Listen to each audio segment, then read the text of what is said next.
Nobody will publicly reveal the plans, but it's understood an outline has already been considered by the Department of Health. There are 114 fire stations across London compared to just 72 emergency ambulance stations.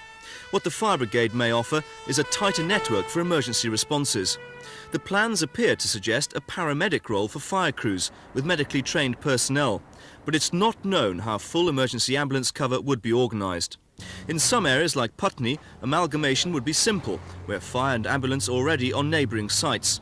But unions say that ambulance response times may be lengthened by moving them to new sites. If such a plan is being mooted behind the scenes, which we think it may be, then obviously it would mean transferring resources from stations such as these, selling the station, prime land for building and obviously making more money for this government that's prepared to sell everything off, transferring them to fire brigade stations, which of course are not situated in exactly the same geographical and logical areas as the ambulance service.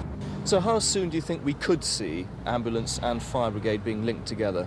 Well, obviously I'm unaware of any plans, but knowing the way they operate, and this government's got another 4 years, or 3.5, 4 years to run, we can see it in that period again in an effort just to save money.